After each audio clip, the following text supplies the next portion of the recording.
Welcome to my Instagram live show called The Third Phase. I am so happy you're here today.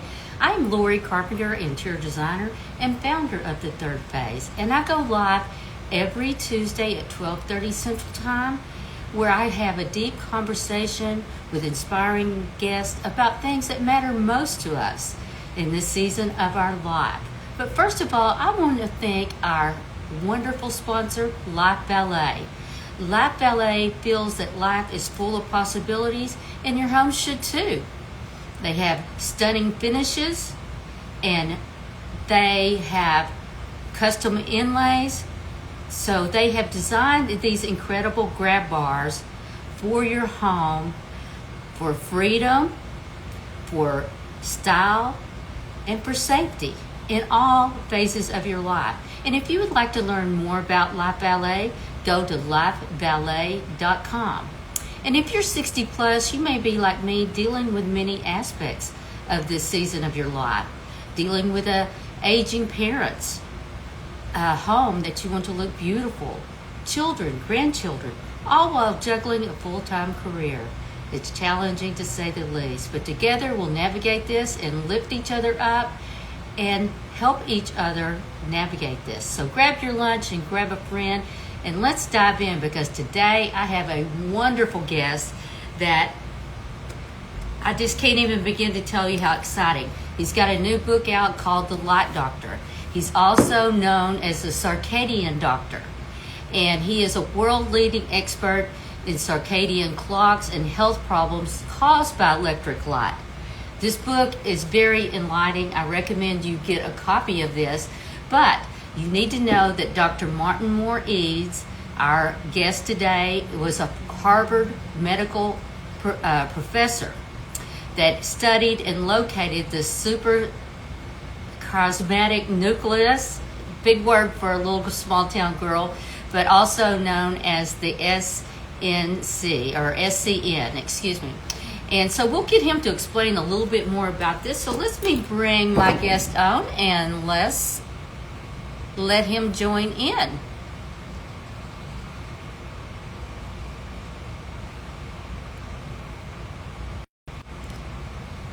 His book, let me tell you, is very, very eye-opening. It is so much of it I had no clue about. And, you know, circadian rhythm, all of this is new kind of to us. And as a designer, we're hearing a lot about it. But let me get Dr. Martin Moore-Ede's own.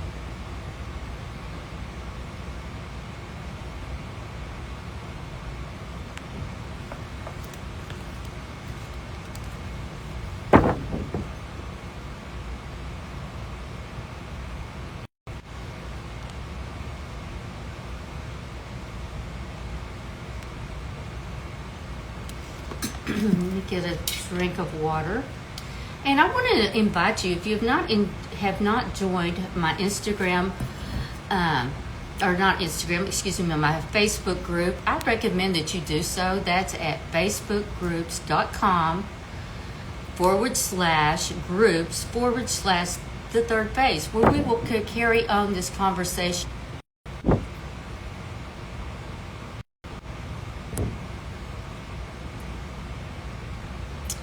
Well, we're having a little technical difficulty here on getting Dr. Moore-Ede's on here, so let me keep trying. Just hang with me for just a few minutes, and let's see if we can get him on here.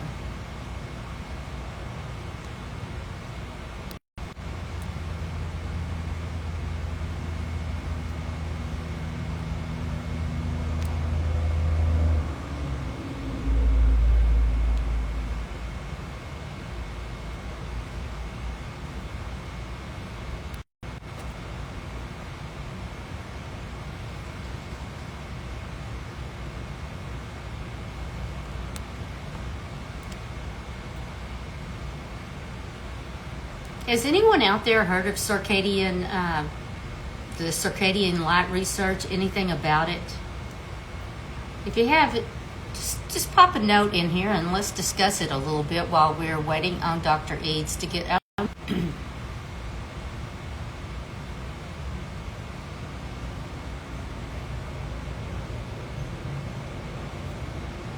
Oh, they're saying there's some background noise. Let me see. Um, is that better?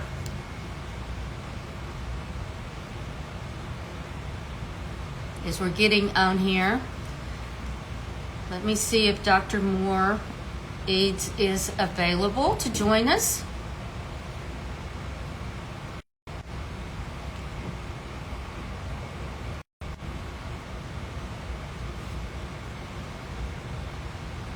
Is there still background noise that you're hearing out there, Leslie?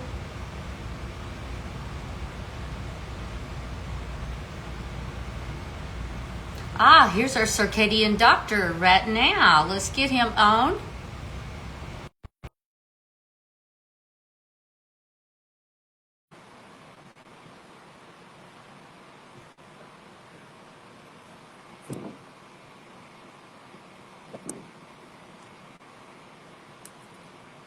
Dr. Moore-Ede, are you able to join us today?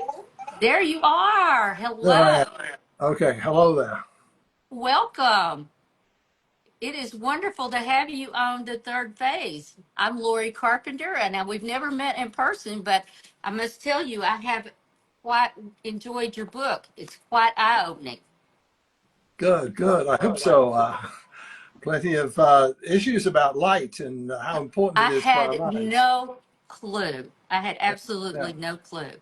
Now, as a former Harvard professor, how did you get into this? How did you get into circadian light research? Well, I got in because I was working as a doctor initially, working around the clock, working 36 hours as a surgeon in training. And Oh I my. got to experience, that fatigue and this exhaustion and everything else. And realized along the way that we had these circadian rhythms, these patterns when we are awake and patterns when we're naturally sleepy. And I decided to really get into that as a research. And one of the key things that determines that, of course, is the light we see. Our circadian clocks, as the clock that times our sleep, times our rhythms, and virtually everything in our body, is actually synchronized by light. But we didn't know much about it when we started, but we were able to show that in fact it was light was the key synchronizing cue. And over the years, we've shown that it's actually a blue part of the spectrum. Light is made of a whole rainbow range of colors merged together, which we see as white light. But it's the Hmm. blue part of the spectrum that's detected by special blue receptors in the eye. And we're able to then show that that was actually the cause of why there's so many health problems when people are exposed to light at night. Uh-huh. Um, okay, early in your career, you led this team and you located, pronounce that for me, suprachiasmatic nucleus. Is that Very correct? good. Yes, No, suprachiasmatic nucleus. Everybody in the field calls it SCN. Much easier, that's much but easier for me. yeah, SCN. the But SCN. but it kind of explain this how it controls the timing of our sleep and how it synchronizes by light. Right. Well, the this clock in the brain is what times our sleep, times our rhythms, our hormones, and everything else. And it had been discovered in other animals, but when I was started working this, people didn't think that humans that we had this. And so we were able to show that, in fact, humans did have a suprachiasmatic nucleus. We were able to show that it was linked with a special pathway from the eyes, and that it is something that is sort of natural. It's a non-visual part of a light. In other words, light we think of is what we see, everything around us.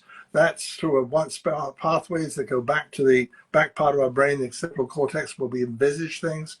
But we have separate pathways that are associated with keeping our body in sync with day and night. And that's what this does. So, and we get into real trouble medically and physiologically and psychologically when we get out of step with Mother Nature, with the patterns of day and night. So that light is really critical in terms of shaping our world and and actually preventing disease if you see the right light at the right time. And if you get the wrong light at the wrong time, then we can see all sorts of problems like cancer rates and diabetes rates go up. Yes, and in our society, we're seeing so much of that. Uh, well, making that discovery, what was that like for you scientifically? Well, it was exciting because we thought there must be something there. And what we discovered was that the classic brain atlases, which the anatomists, the old fashioned anatomists used to publish, actually, because there were so many slices through the brain they made in these atlases, they threw away 49 slices and kept every 50th slice. And this thing was too small, it was missed. So that's why they hadn't seen it before, because they weren't looking at every slice. And when we went back and looked at every slice of the brain in anatomical specimens, we were able to show that it was there. We showed it was there also in animals and monkeys and other species. And that really led to, and we were able to show that people who had tumors in that part of the brain just lost their natural patterns of sleep. And people actually there was a big pandemic before our last pandemic, the one that occurred in around 1918, 1919 and so forth, that huge pandemic. And part of that disease was actually destroying the suprachiasmatic nucleus as one of the discoveries. What is the best light recipe for us to use to modulate our circadian rhythm, our health, our sleep? Well, essentially, there's a really pretty important to understand a light diet. So what's I very like important, that light diet. yeah, just like you have nutritional diets and Uh-huh. you don't want to deal with junk food, we don't want to have junk light. So, good quality light is getting exposed during the morning hours in particular to outdoor daylight and sunlight. It doesn't have to be sunlight, but it basically is what's natural light outside has got the full spectrum and has huge health benefits to it, and also synchronizes our circadian clock. Mm-hmm. That's very important, getting it, and that's the time you want it. Sunlight also contains infrared, which restores our vision, restores our health and repairs tissue and so forth. So the big dose of daylight sunlight in the morning is really critical. If you can be near windows in a day, people who work in an office near a window sleep half an hour or more longer than people who are stuck in a cubicle back in the away from any daylight. So again, really getting exposed to daylight is pretty critical. But as you get to the evening time, the last thing you want to see is light that has blue in it. Now, just to understand this, because blue is actually the signal that governs the clock. If you see any blue in the light you use during the evening hours, the brain interprets that as though actually it's still daytime outside, that nighttime has not arrived. I And guess, go ahead. well, that's a lot. Our computers, our cell phones, our iPads, And it's everybody looking particularly at them at night. LEDs. Yeah, right. And it's the LEDs that's the problem. So in the old Oh, days, it used to be candles and wood fires, right? And they have yes. no blue in them, less than 1% blue. Then Edison invented the light bulb back in 1880. That had very little blue in it. And that was the incandescent light bulb that we now have banned. And instead, we have these LEDs that have 15 to 20, sometimes 25% blue. And so it's the classic LED lights that people have been using in the last 10 years that are causing really big increases in the risks of breast cancer and prostate cancer and colorectal cancer, as well as inducing rates of diabetes. So all the chronic diseases that we're struggling with are actually, a lot of them are related to seeing a blue-rich light. And the answer is quite simple. Use lights that don't have blue in them, and there are zero blue lights or blue-free lights available. That's what you should be using in the evening hours. Mm-hmm. And those lights, and then the final part of the equation is sleep in the dark at night. In other words, make sure the lights are out. And it's actually a very sad thing, but 40–50% of our population sleeps with the lights on. Mm-hmm. Sometimes it's due to anxiety, or they can't get to sleep or whatever. but having the lights on at night raises the risk of cancer and diabetes and all sorts of things. So sleeping in the dark is really very important, and certainly sleeping where there's no lights that are blue or white in color, Yeah. you need to avoid those. So that's really the basic formula. Is street lights kind of a blue light? Like I have a light out in my yard, at night, and I do notice it. Is that kind of a blue light, would you say? Yes, it is. And too many of the street lights have got a lot of blue in them, Mm-hmm. and that's causing a lot of problems. It causes problems in, the other 8.7 million species outdoors, that other than us on this planet have huge problems with light at night. It really interferes with their reproduction, their health, and everything else. Wow. That's why, songbirds populations have really deteriorated and so forth. So there are a lot of unhealthy aspects of it. But for us, even light coming in through the windows can raise the risk of cancer in people at night. And so particularly if you're in a city or in a place where Mm-hmm. they've got outdoor lights that are shining in the windows, you really need dark curtains to protect yourself from that. Um, Blackout. so yeah, blackout. Yeah, exactly. What is talking about what is the bulbs and everything? Um what is a good light bulb? What's a good company that someone could find a good light bulb? A Well, circadian.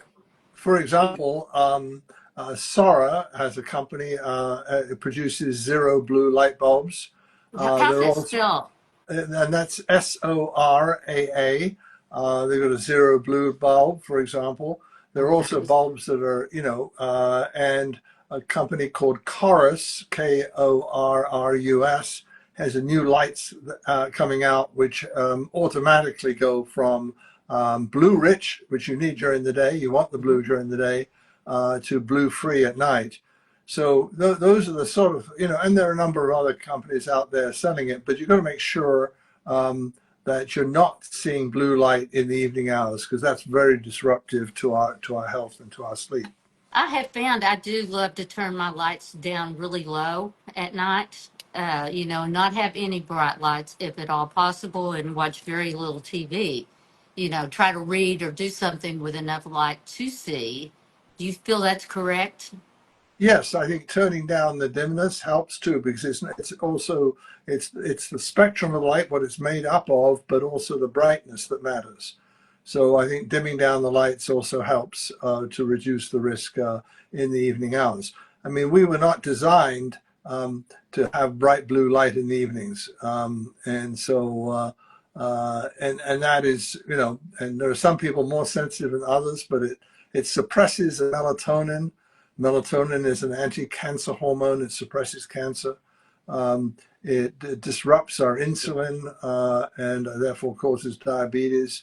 All sorts of things are caused by being exposed to blue rich light in the evenings. Okay. Leslie's asking, what's the best light bulb for reading in the evenings? Well, again, I think you people can use red lights, but that's hard to read with, or very yellow lights. As I Uh-huh. say, these lights now that are balanced, like Sora Zero Blue is one Mm-hmm. example, or the new OIO light bulbs coming out from Chorus.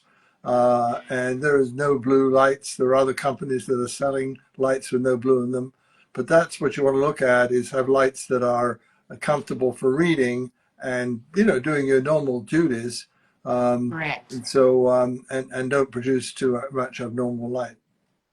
Okay.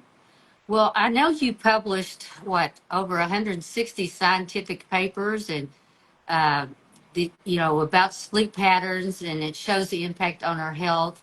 What about those patterns with dementia and Alzheimer's? Do you feel Well, it's yeah, I mean, I think one of the things we know about, preventing the risk of dementia and Alzheimer's is that to have be in a very stable sleep-wake cycle. People have disruptive sleep patterns, hmm have a higher risk. It's certainly, I know, Alzheimer's is a very complicated condition, as you know, right? um, and there are new things coming out of the use of light, particularly 40 hertz lights that are flickering at a rate of 40 hertz that are showing reduction in progression of symptoms in people with Alzheimer's. So there's some very interesting things coming out in this area.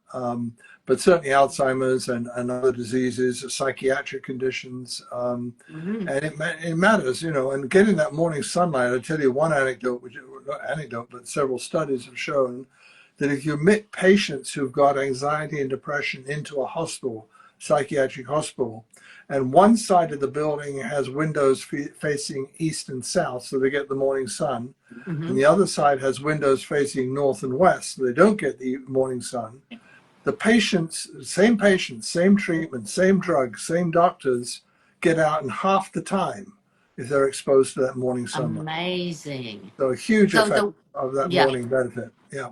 So windows facing the east and the south. That's right. So we moved into a new home, and I made sure that we're facing the balcony, and our windows and our living room and dining room and so forth are facing southeast, getting the full benefit of that morning sunlight. So it makes a big difference. And of course, getting outside is what everyone should try to do. Interestingly, people who spend more time outdoors live longer, and in fact, years longer. So, for example, golfers, people who play a lot of golf, live 5 years longer on average than people of the same background, age, everything else, who are just indoors all the time and don't go out and play golf. And interesting, the ones that are the lowest handicapped, who playing the most golf, actually live the longest, which is interesting. But it's also true, it doesn't have to be golf. Golf is just one reason to get out for several hours. It could be gardening. It could be gardening. It could be all sorts of things. And big study of 29,000 Swedish women. They were looking at the risk of sunlight and skin cancers. They were concerned about melanomas and all the rest. That was what the study was all about. But when they looked at the women, they found the one who went outside in the day, yes, they got more skin conditions, but they lived years longer. In fact, the effect there was as big as whether they were smokers or non-smokers, the same sort of size effect. So again, that getting outside, particularly in the morning hours, is one of the key parts of this, of really dealing with the issue of light and health. I'm making notes, excuse me. This is very interesting. So tell us, is there something that you would like to share with the third phase group, with my audience, that maybe we haven't covered? Well, I think we're recognizing that, light is fascinating what it contains. We've talked about the blue, and the blue is critical for synchronizing our clocks. Violet light actually is antibacterial, kills bacteria and viruses and so forth. Deep violet light is actually part of what prevents getting myopia or short-sightedness in children. So kids that don't play outside, for example, and they're inside on their gadgets, actually, and have a very restricted amount of light, have far higher rates of short-sightedness, of myopia, whereas the kids that play outside and get the full benefit, including the violet, get the benefit there. We know that green light is reduces pain, reduces calmness. Migraines can be treated with green light effectively. And we know that red light is actually very healing. Scars and hair grows better. That's why some people use red light on their scalps to improve their hair growth. Red light therapy. Red light therapy, but it also improves healing and so forth. So what we're learning is there's an enormous amount of health in the light spectrum. And, in the old days, and, before modern medicine happened around the turn of this century, many patients, the major treatment was put them outside. There were, they put them out in the balconies of the hospitals, and it was a critical part of their treatment that they got exposure to sunlight. We've gone indoors now. We spend 90% or more of our time indoors. And when we are looking at things, we're looking at gadgets that have a very limited spectrum. And so, we have really mismanaged light, and it's the one thing that can really increase lifespan and health. Leslie's also asking if we work on the computers all let's see, with all their blue light, what should you do? Is someone that does a lot of computer work? Well, again, there are several things there.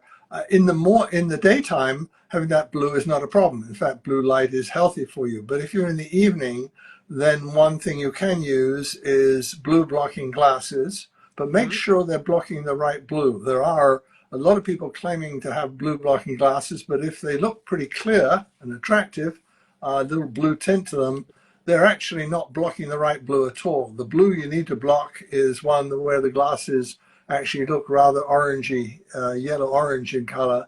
But blue blocking glasses can do the same thing and will benefit, improve sleep, improve performance. And in fact, they did a study recently on high school kids, and they gave them blue blocking glasses in the evening. They gave them a light box to get morning light, made sure they got morning light, and their math scores went up. The kids just do better. They slept better. The math scores went up That's what's because, in wrong fact, with me with my math scores. I'd like to blame it on something, but right. I think that's it. Well, I really appreciate you being here today. So, where can people buy your book, contact you, and you will be part of our third phase group? If anyone has any more questions, they can ask there, and you can feel free to answer if you have time. I know you're a busy, busy man, but tell us where they can. I think I ordered mine on Amazon. That's right. Yes, it's a best it's a bestseller on Amazon. It's available on Amazon, The Light Doctor.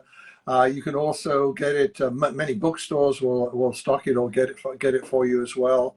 My website, thelightdoctor.com, will get more information there. And if you want to learn more about the products that are available to solve this problem with light, you can look at a website called circadianlight.org. Circadian Light Dark. Circadianlight.org. And that's a website. We'll add that to our group as Yeah, well, right. and people can look there because I'm definitely interested. In fact, I was waiting to buy light bulbs until I talked with you. Good. because Excellent. because I wanted to know what would be the best because this is so interesting and you just don't realize how much it affects your health. And I've got my mother. One reason I've started this uh, group mainly is because I'm dealing with my mother. She is 91, about to turn 92, and she is in skilled nursing now. Right. She was in assisted living, but their lighting is horrible, Oh, yeah. horrible.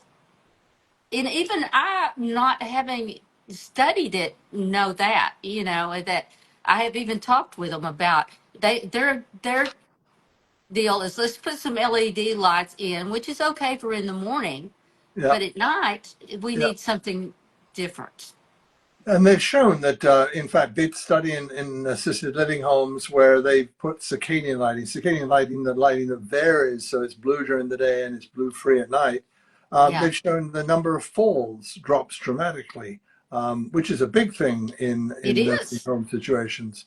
Well, And and the, their sleep, and their their mood, sleep. and their sleep is improved, their mood is Mhm. improved. A big effects of getting the Yes, right lighting. But shining blue rich LEDs nonstop is horrendous. It's yes. is really really harmful and disruptive.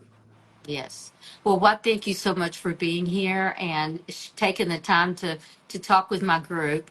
And like I said, they can reach you at the circadian. What'd you say? Circadian The lightdoctor.com, Light Doctor. Okay, and lightdoctor.com. And also circadianlight.org. Yeah. okay, that's right. Okay. Oh, Leslie's asking, what about fluorescent? We may have you on here the rest of the day. Well, fluorescent lights also contain a lot of blue. In fact, they contain as the LEDs. So a lot of the early problems were with the fluorescent lights. So they're no better. The lights that are better, as I said, the incandescents don't have the blue in them or nearly as much blue. The halogens didn't, but both of those are banned now. Yes. Um, I mean, fluorescents have other problems with mercury and so forth in them. Right. But they're basically, you can find, the key is it's not all LEDs are bad. You just got to find LEDs that are actually are blue free for the evening use. Very good. Very good. Well, thank you so much, Dr. Moore-Ede. I appreciate you so much being here today. And we will get off. And I want to invite anyone that has not joined my private free Facebook group called The Third Phase to do so. Because you will meet wonderful people like Dr. Martin Moore-Ede. So Thank thank you. you very much.